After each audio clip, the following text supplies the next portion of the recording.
విజయనగర సామ్రాజ్యంలో ఉదయించిన మూడవ వంశం సాళువ వంశానికి తెర. తుళువకు తొలి అడుగు తుళువ నరసనాయకుడు.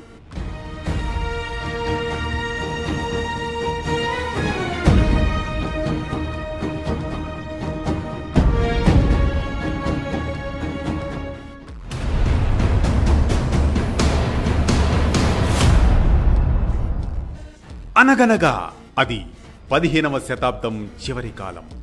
విజయనగర సింహాసనం నిలకడ కోల్పోయిన సమయం. సంగమ వంశం క్షీణించింది. సామాన్య శక సంవత్సరం 1485లో సాళువ నరసింహరాయలు రాజ్యరక్షణ పేరుతో అధికారంలోకి వచ్చాడు. బహమనీ సుల్తానుల దాడుల నుంచి రాజ్యాన్ని కాపాడుకునేందుకు శతవిధాలా ప్రయత్నించాడు. కానీ కాలం కఠినమైంది.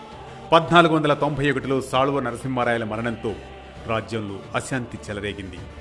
కోటలున్నాయి, సైన్యముంది, సంపదలున్నాయి. సాళువ నరసింహరాయల మరణం తర్వాత చిన్న వయసులోనే ఇమ్మడి నరసింహరాయలు సింహాసనం అధిరోహించాడు. కానీ రాజ్యం చుట్టూ శత్రువులు, బహమనీ సుల్తానులు సరిహద్దుల్లో, దేశీయ నాయకులు లోపల.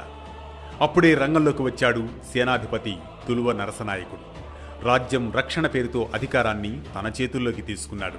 రాజ్యం నిలవాలంటే బలమైన చేతులు కావాలని కంకణం కట్టుకున్నాడు. అలా రాజు కిరీటం ధరించాడు తుళువ నరసనాయకుడు. ఆజ్ఞలు మాత్రం మరొకరి నుంచి వస్తూ ఉన్నాయి.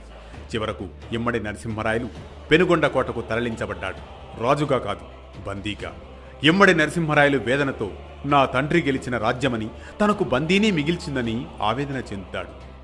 అలా 1491 నుంచి 1505 వరకు ఈ 14 సంవత్సరాలు ఇమ్మడి నరసింహరాయల జీవితంలో అత్యంత నిశ్శబ్దమైన, అశక్తమైన కాలం.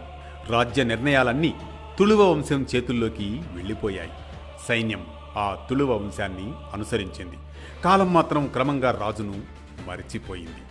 తుళువ నరసనాయకుడు స్వయంగా రాజుగా కాకుండానే 1485-1505 మధ్య వాస్తవాధికారి, సేనాధిపతిగా అత్యంత చాకచక్యంగా, పకడ్బందీగా, నేర్పుగా, సాహసోపేతంగా అనేక యుద్ధాలు నిర్వహించాడు. ఎన్నో తిరుగుబాట్లను అణచివేశాడు. సుమారు సామాన్య శక సంవత్సరం 1486-87 సాళువ నరసింహరాయల సేనాధిపతిగా ఉన్న తుళువ నరసనాయకుడు దక్షిణ దిశలో అరణ్యాలు, కావేరీ ఉపనదుల మధ్య ఉమ్మత్తూరు, అక్కడ గంగవంశానికి చెందిన ఉమ్మత్తూరు గంగరాజు విజయనగర అధికారానికి సవాలుగా మారాడు.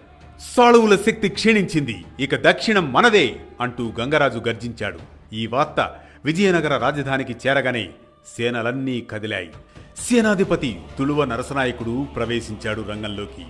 ఇనుప కవచంలో మెరిసే శరీరం, కళ్లలో అగ్ని, ముఖంలో నిర్ణయం. దక్షిణ సరిహద్దు ధర్మానికి కాపలా